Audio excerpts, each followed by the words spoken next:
Debris from the Titan Submersible has been brought to shore 1 week after it imploded while on voyage to see the Titanic wreckage.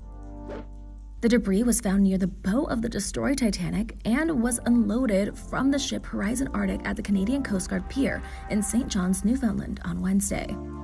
In the photos, crew members are seen lifting scraps off the vessel onto the port. Some of the remnants include the nose cone with its distinctive circular window. The Titan was destroyed in a, quote, catastrophic implosion during its June 18th trip to the depths of the ocean to explore the Titanic wreckage site. 5 men were on board the submersible, and the Coast Guard had estimated that they were expected to run out of breathable oxygen on the morning of June 22nd. That afternoon, OceanGate shared a statement obtained by NBC News saying they believed all passengers had been lost. Shortly after, the Coast Guard confirmed that they discovered the tail cone and debris from the missing vessel near the bow of the Titanic on the seafloor. The U.S. Navy also said they, quote, detected an anomaly consistent with an implosion or explosion near the Titan around the time it lost communications. An ROV, or remote operated vehicle, from the vessel Horizon Artic discovered the tail cone of the Titan Submersible approximately 1,600 feet from the bow of the Titanic on the seafloor. The ROV subsequently found additional debris.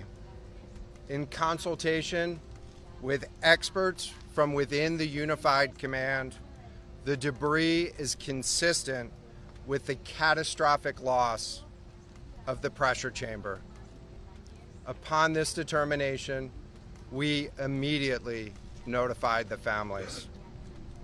On behalf of the United States Coast Guard and the entire Unified Command, I offer my deepest condolences to the families. I can only imagine what this has been like for them, and I hope that this discovery provides some solace during this difficult time.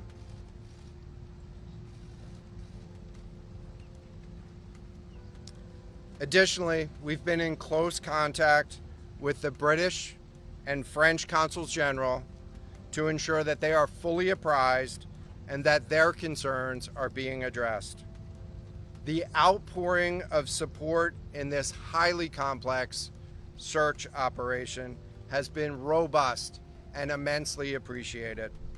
We are grateful for the rapid mobilization of experts on the undersea search and rescue, and we thank all of the agencies and personnel for their role in the response.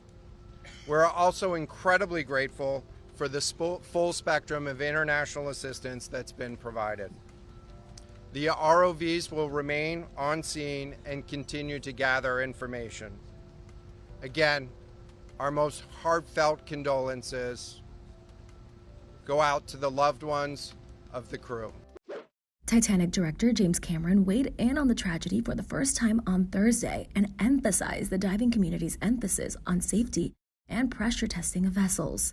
I've made 33 dives. I actually calculated that I've spent more time on the ship than the captain did back in the day.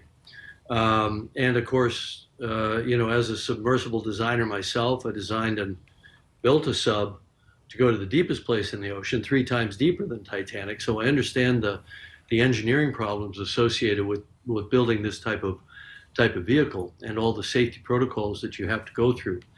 And I think that what Bob said, because I was watching, is absolutely critical for people to really get the take-home message from this, from our effort here, is deep submergence diving is a mature art. From the early 60s, where there were a few accidents, nobody was killed in the deep submergence, until now, is more time than between Kitty Hawk and the flight of the first 747.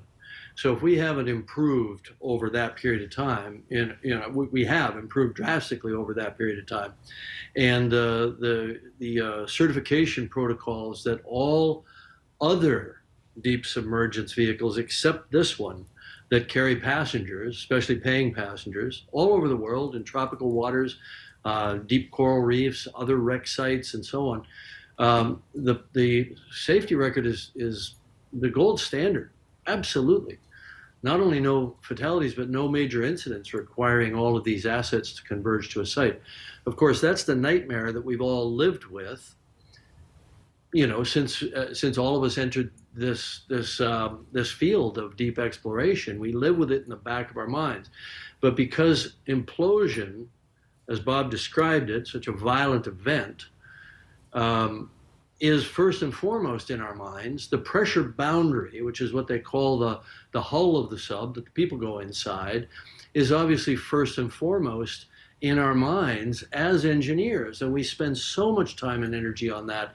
And we use all the computerized tools available today, finite element analysis. We worked on our sphere for our deep vehicle that went to the Challenger Deep for over 3 years, just in the computer, before we even made the thing. And then, of course, we pressure tested it over and over and over, and so on. So, this is a mature art, and many people in the community were very concerned about this sub. And a number of the top players in the deep submergence engineering community even wrote letters to the company saying that what they were doing was too experimental to carry passengers and that needed to be certified and so on.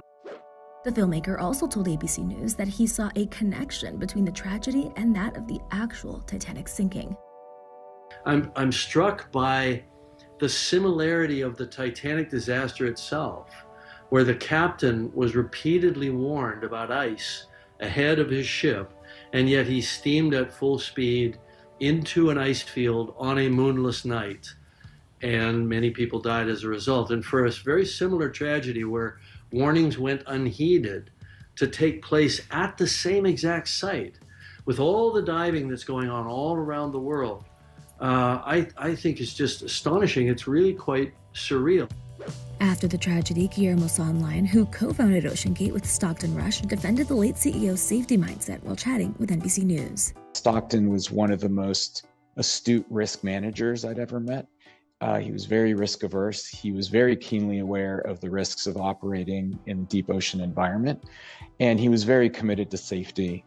I believe that every innovation that he took, whether it was engineering or operations or even personnel-wise for us, was, at least in the early going and then after I left the company, was geared toward two goals. One is expanding humanity's ability to explore the deep oceans, and secondly, to do it as safely as possible.